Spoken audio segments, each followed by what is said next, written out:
Good afternoon, everyone, and welcome to the Mental Health Association's Coping Together series. We are excited to have a terrific guest with us this afternoon that's going to be sharing some really important information as we move forward with the kickoff of the Mental Health Association's You Are a Lifeguard campaign, which is our suicide prevention efforts in cooperation with the Central Florida Community Foundation.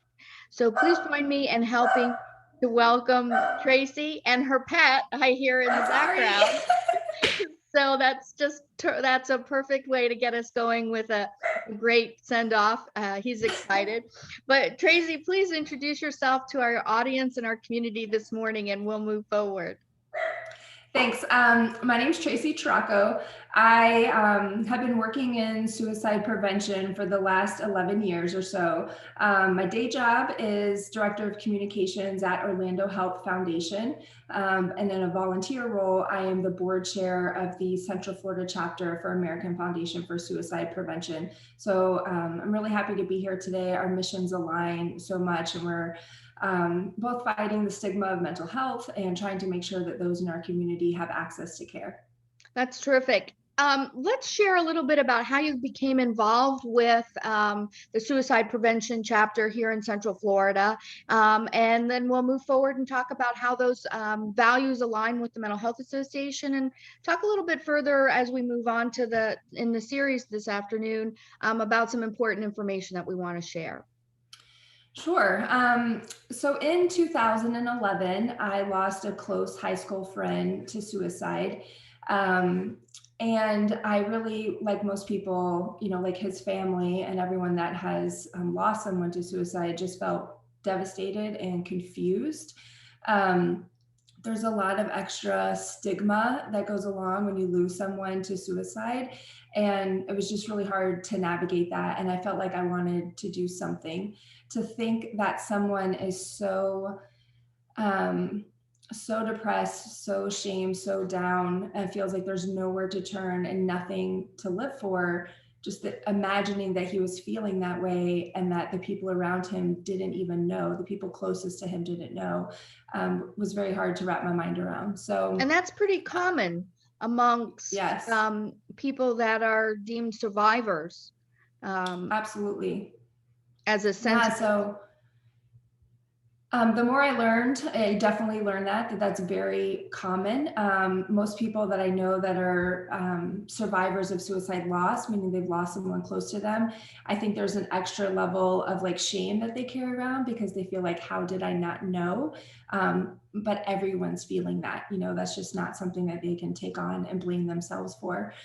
So I first got involved in Orlando with a walk that they had at Lake Baldwin, and I met the chairperson of that walk who lost her father to suicide. She had started the Central Florida chapter in 2004, and I just went from there. I kept volunteering, kept going out, seeing it every year, fundraising, and just kept getting more and more involved in advocacy and some of the things that AFSP focuses on, which are really close to my heart.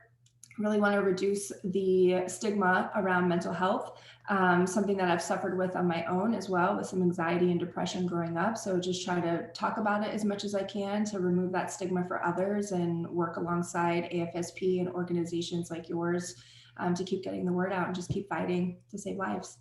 Yeah, and that's really important, I think, to share, as we move through the recovery of COVID over the last 16 months, we really have seen just a tremendous amount of individuals coming forward, sharing stories of how the isolation, the fear and anxiety regarding the pandemic, and a lot of the health-related elements, especially early on where we weren't really sure, has really pushed people a little bit further in a positive way to talk about and express how they're maybe not managing as well as they can. But we certainly are hearing reports now that among teens and young adults, that grouping between about 11 to 24, especially among women, young girls, there seems to be a much higher recording of successful suicides that have occurred that people are grappling with. I wonder if you can talk a little bit about how maybe the American Foundation for Suicide Prevention and the local Central Florida chapter has been responding to that, and what their thoughts are, what your thoughts are as a secondary organization. Yeah, even prior, first I want to say statistics that we have on rates of suicide are kind of behind the curve. It takes time to collect information from CDC and to really compile those results. So a lot of what we have is right now, numbers wise, is prior to COVID. But in the state of Florida, that 10 to 24 age range, suicide was already the third leading cause of death in 2019. So it was already a big problem here already. And now with COVID coming in, you're seeing that that isolation that you talked about is definitely, people don't have their friends, teenagers aren't able to reach out, they don't have their daily routine in the same way that they did before. And I think that it can be, if you're a parent possibly, or a teacher, or someone that's working with students, you may see that they're still doing well in school, or you think that they're handling the stress and the changes the same way. But a lot of people keep those struggles that they're having in mental health to themselves. So I just encourage everyone, what we're trying to do with AFSP locally is just to reach out, to say the word suicide, to ask people, are you thinking about it? To ask them if they're struggling, to assume that you may be the only person that asks them, just because it looks fine on the outside for them doesn't mean that they're not really struggling on the inside. And so we're just encouraging people in the community to really reach out and to look for some of the warning signs and risk factors that some people have. And honestly, COVID is just a big risk factor that got added into all of our buckets, right? The pandemic is causing a lot of stress. People are losing family members. For teens, maybe their family members, extended family, are losing their jobs. You're finding that money is becoming an issue, more conversations, more stressful tone and tense around the house, and then taking away their day-to-day activities of school and things that they're having. It's just really important to be reaching out to someone, even if you think they're doing okay. So I would just encourage you I to think. really love that you've brought that forward, because that's the whole premise behind the Mental Health Association's You Are a Lifeguard PSA campaign, which, as we've said, lifeguards aren't just for the pool, they're for reaching out and helping to ask someone, are you okay? Or to even ask yourself if you're Yes. okay. Because we've seen that, as you've pointed out, what COVID has done is it's really robbed us of just not some of our own physical health and well-being, but our emotional and psychological health and well-being, because it's isolated us out of that necessity. But again, for that age group that you're talking about, and even for others in other ages, the support mechanisms that we rely upon to check in with us, that may be that individual or that teacher or counselor or somebody in our peer groups that can say, hey, are you okay? Don't get to see you. And in this Zoom environment, even if we're like what we're doing today, it can be very artificial. And there's a performance aspect to it. And we know that, especially in that teen and young adult group, they're really struggling with, is it safe to talk about how I'm feeling? That sense that they may be the only one, even though we know and have tried to educate so strongly that that is absolutely the opposite. They still have that sensation. And so it's really important. So the You Are a Lifeguard program that we're involved in is really about taking a pledge to be somebody that can just say to another person, hey, are you okay today? Just today. Or in that moment, and get them through that process with information and resources like your organization, like ours here at the association, and others here in the community. I think it's really interesting too. Let's pause for just a second and kind of go back about what AFSP focuses on. I know there's 4 kind of tenets or support stools that you really try to emphasize. Yeah, so AFSP is a national organization, and then here in Central Florida as well.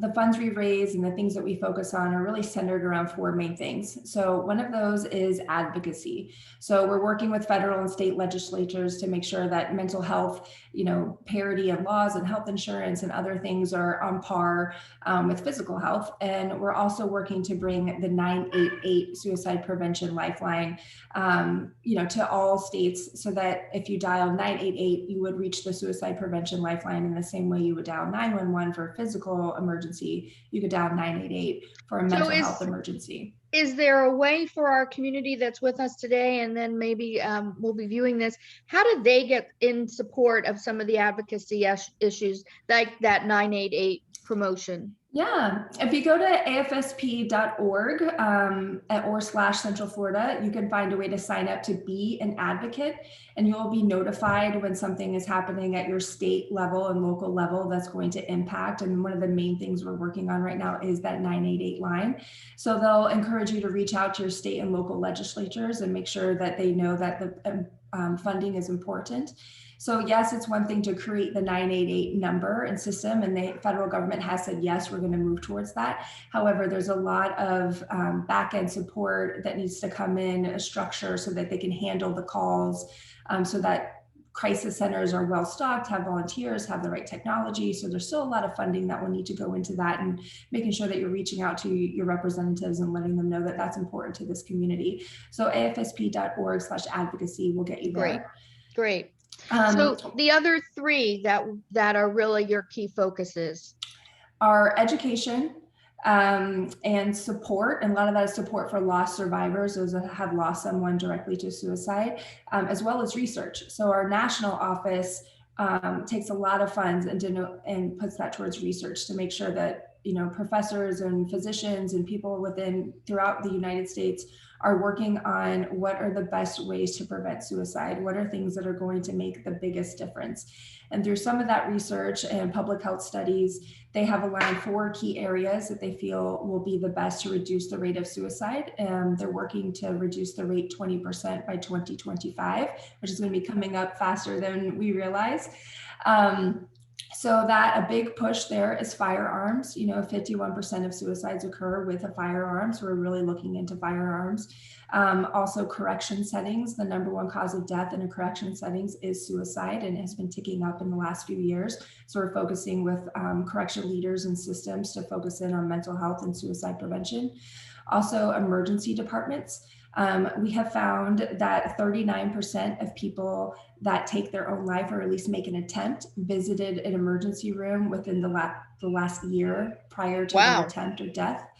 And then with primary care physicians in healthcare settings, we found that 46% of people who make an attempt or do take their life through suicide visit their primary care physician within 1 month before they make that attempt. So it really sounds like there's an opportunity to maybe have an intervention, or at least an identification of someone that's really seriously at risk within a healthcare setting like the emergency department or a physician's primary care office. What are some signs? What are some, I know everyone's very unique, and it's hard to pinpoint and say everybody follows kind of the same patterns, but I do know in the work that we've done that we've certainly seen that there are definitely some characteristics that are similar among individuals that are at risk. One thing I want to mention first too, before I go into some of the warning signs or risk factors, is that there isn't any one specific thing. A lot of times suicide occurs by a lot of different elements coming together. And so when you're reaching out to be a lifeguard to someone, I want them to know you're not responsible for their entire mental health care journey. A lot of times suicide occurs when in that one particular moment, things are overwhelming and they have access to lethal means in that moment. So a lot of that, being a lifeguard, is helping to get them through that moment. I love that you pointed that out. Because I think that that's really important, because there's certainly, as you said, and I think that maybe piggybacks on that survivor guilt that you mentioned early on, which is, as individuals, we cannot, for our own mental health and well-being, like you said, take on the totality of someone else's mental health journey. We can Correct. only intervene on moments and make sure, and it's kind of again like that lifeguard, we have to be and aware of our own self-care as well, so that we don't have risk factors of our own that could be associated as we get involved with these individuals. So I love that you've pointed that out to our group, because I think it's important. Sometimes we have a tendency to feel like we have to just be that rescuer for everything. Right. And a lot of times that's not healthy and possible. Right. And you may feel, you may feel unsure about reaching out because you think, I can't take this on. I don't know how to do this. I'm not trained for this. And honestly, that's not what being a lifeguard would be. It's helping someone in that moment, and then just helping them connect to the right resources. Sometimes just having them know that you're available to speak with is going to be a big impact in your life. So some of the things to look out for, first, I want to say a lot of, 99% of the time, someone that is thinking about suicide is suffering from some kind of mental health issue, whether that's depression or anxiety or bipolar or something that's probably undiagnosed or underdiagnosed and is not being treated fully. So that's definitely like an environmental factor or risk factor for people that are thinking or having suicidal ideations. But for warning signs, I think it's really looking for changes in their behavior that feel a little bit out of the ordinary. So maybe they're withdrawing more from social events and from conversations, which is hard to tell all the time during the pandemic. But maybe you're reaching out, sending texts, making phone calls, and you're not getting the same kind of response. Maybe you notice that they're engaging in use of alcohol or in drugs at a higher level than maybe you've known. Maybe they enjoy social drinking and that's fine, but you notice that you're seeing an uptick. And let's pause here for just a second and remind individuals that are with us in the community today that when someone is substance use abusing, that is not because they love the feeling of how that makes them feel, but that they're really kind of trying to mask or subside the issues that they're having to manage. And in a self-medicating way, if they don't have access to traditional psychotropic medications that we know are so effective, and like any other kind of medications can really help alleviate and help you manage pain and symptoms. When that's not available for someone, they'll use and abuse substances like alcohol and drugs as a way to self-medicate that, or also submerge those feelings that they're having, because they feel them bubbling up and they don't know how to make the management of them functional in their day-to-day activity. Absolutely. And that can especially be true in younger generations as well, and in young people. It's unfortunately sometimes too easy to get their hands maybe on alcohol or drugs, where they can't reach out to a physician and just go and have a mental health screening or have a prescription that would really help them with depression or anxiety or something they may be suffering from. So yeah, I think it's really yeah, absolutely. I think it's really important for parents, especially of young teens and older teens, to realize that that's not experimenting with alcohol to see if they can go out and have a fun time, but that it could be, as you said, a very large and glaring warning sign that something else is occurring. Yeah, definitely looking for changes in that behavior. If they've never done it and they're starting to, something to absolutely look out for. Yeah. Another thing really is just looking out for changes that you hear in the talk and the things they say. So if they say things like they feel like they're a burden, or they feel overwhelmed, or they don't understand the point of this, or definitely some negative talk that you may be noticing that you're not used to from them. And you may think like, oh, they're having a phase, or they'll get over it, or they're in a mood, or whatever it might be, which definitely happens to all of us. But if you see that happening on a continual basis, or those things that they're mentioning are on an uptick, where you hear them speaking more negatively about their life or the worthlessness of it, or not really connecting into their passions and things they had before, that can be a warning sign as well. So that's really important. And I think one of the things that we've seen over the last 16 months is that traditionally within the age groups, again, that we're talking about, those types of occurrences where someone could catch that kind of negative talk has traditionally taken place maybe at school, where we've seen counselors, teachers, educators, even at the college level, that may be able to catch something because parents are not maybe always spending, or family members are not always spending the concentrated amount of time Absolutely. to catch that. And that's been missing. And I think that's possibly one of the attributes that's maybe a contributor. So I think it's also important here for parents and guardians that are listening in, stay connected with your the educators in your teens and young adults' lives, and bring them into the conversation. Absolutely. And that's a big point for being a lifeguard and being a young person and choosing to take the pledge and to be a lifeguard, as well as, if you're, I know my teenager is on so many text chain, different messages coming in all the time with her friends. But she can really tell if she's paying attention to the differences in some of the things that her friends are talking about, or if they're engaging as much in conversations as before. And so when there's a limited amount of communication going on, you really have to focus in on that. So I think talking to your teens about how their friends are doing as well is really helpful and can encourage them to be a better lifeguard. That's an excellent point, because as you've said, the topic of saying or sitting down with your child, your young adult, and saying, I'd like to talk to you about suicide prevention, can be scary for the parent or guardian about what am I opening up? What if I'm not prepared for what I'm going to hear? And so there are resources that we have, and you have as well, to have those and assist in starting those conversations.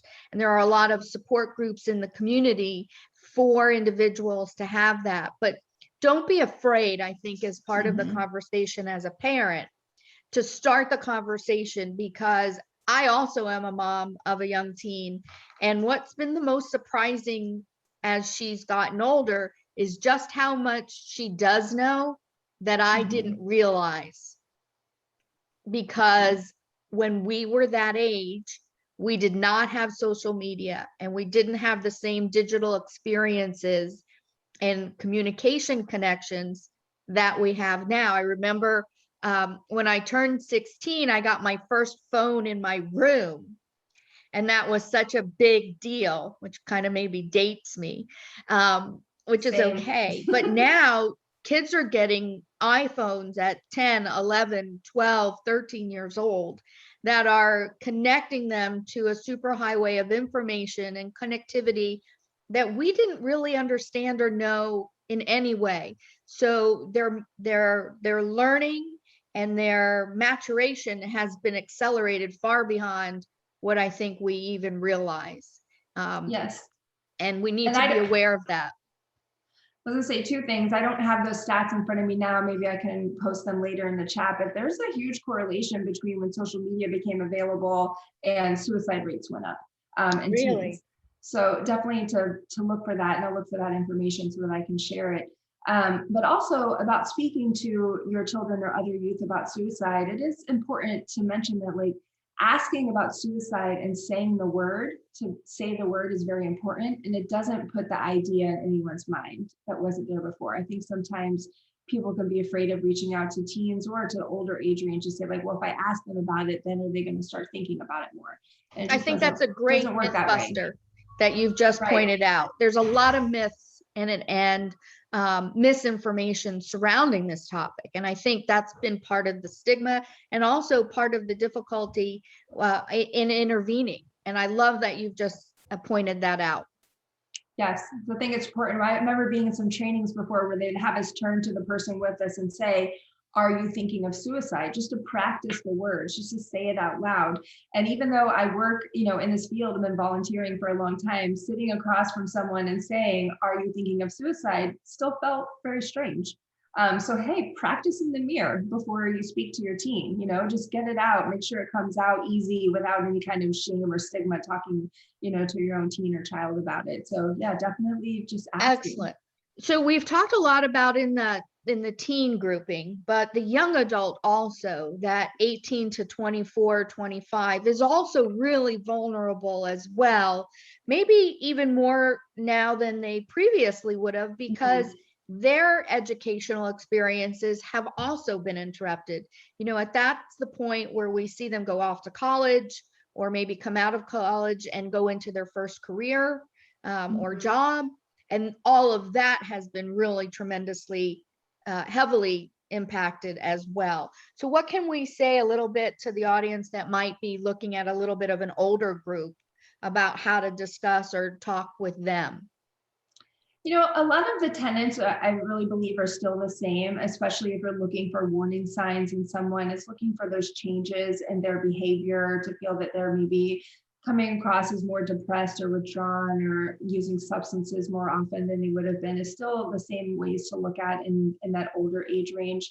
You know, I do think that stigma might be something that they've grown up with more even than the younger generations. And so really letting them know that you're a safe person to talk to is one of the first ways that I would approach it, is, you know, letting them know there's no judgment here. I've noticed that you've seen withdrawn. I know a lot of things have changed for you in your life. You know, your goal was this, or you were planning to do X, and that's not there anymore. How are you feeling about that? You know, and just start that conversation with them. And again, I mentioned this before, but assume that you're the only one that's going to reach out. You know, that does take on a level of responsibility, but I think that it's really important just to help all of us as a community, and to be able to prevent suicide, is to assume you're the only one that's going to reach out and make sure that you make a connection with them. And to endeavor to reach out, and to be able to say that it's okay not to be okay today. Yes. And you don't need to solve the problems. You just need to be there to listen and let them know that there's a way to stay connected, and that there's a path forward that you can start. I think a lot of times, as we pointed out, individuals believe that if they open up that conversation, you know, we're compelled as problem solvers, especially moms, that you know, don't go into a situation unless you have an answer for the solution. And this isn't something that's going to have a solution and an answer that is pat or convenient or short term. This is a journey. And I think that's an important element to tell to our community as well, both from the people that are listening that may have thought of suicide or may be struggling with depression and anxiety, that it's not going to be a short-term fix, that it is a journey, but that it is possible to work that journey and to come out on the other side in a healthy way. And for the people that are there as their lifeguards, to know that sometimes just being next to the person, physically present, is enough to get them through, like you said, that moment where they're particularly at risk. So we're nearly coming to the end of the conversation for today, which I feel we could keep going, but I want to be able to give the community that we're talking to a couple of really important pieces of information. So if we have someone listening that wants to get involved with the chapter here locally, to be a volunteer or to learn more, how do they do that? You would go to afsp.org/Central Florida, and then it'll take you right to our website, where you're able to see what kind of events we have coming up, ways that you can train yourselves to recognize warning signs. We do a virtual presentation called Talk Saves Lives that'll really give you the basic information that you need on how to recognize some of those warning signs in others. So definitely afsp.org/Central Florida. You can find everything that you need there. Also, you know, I know if you're thinking about being a lifeguard, you're like, well, if I ask someone and they say yes, what would I do? You know, so definitely knowing the line to the suicide prevention lifeline is important. Having access to the crisis text line. I've also volunteered on the crisis text line, and I found it just immensely helpful for myself and for the person that I'm speaking with. So having those tools ready, I save those contacts in my phone. I have that contact ready to go. So I know that we'll probably share those numbers after this. And I just always encourage people to just share that in their phone as a contact, and they can send it to someone. If you're sitting there talking to somebody, you can call on their behalf and encourage them to make those phone calls and reach out for themselves. And then obviously Mental Health Association of Central Florida is an awesome place to reach out to get resources or see what you can do next. You know, when you need to try to look for something to take them on a mental health journey. But again, you're just reaching them in that minute, in that moment, you know, that they're struggling, letting them know that you're here. And then get them connected to resources like Suicide Prevention Lifeline, Crisis Text Line, and others to go from there and really find the right resources that they need. So on July 1st, the Mental Health Association officially kicked off the You Are a Lifeguard campaign. And if the community is interested, it's www.youaralifeguard.org. You can take the pledge there to become a lifeguard for another individual or for yourself. There is all of the information that Tracey just talked about with resources and connections right there in that web portal. And in the coming weeks and months, as the campaign continues, we'll continue to have more information, more sessions like Coping Together, where we can bring important information and experiences forward to the community. And the PSAs that are going to be running on our digital media platforms targeted to a lot of the individuals in the age groups that we've talked about. Keep an eye out for those and share them and have people understand that it's not just for the pool. You can become a lifeguard and you can save a life by taking the pledge. Tracey, I want to thank you for being with us this afternoon. It's been tremendous to have this partnership. I'm excited about what we're going to be able to do and collaborate moving forward. And if someone watching today wants more information or feels like they need to connect for themselves, they can contact the Mental Health Association at 407-898-0110, and a connections counselor will connect with you for resources and information. I'm Marni Solomon with the Mental Health Association of Central Florida. Thank you for joining us for Coping Together today, and we'll see you again. Thank you.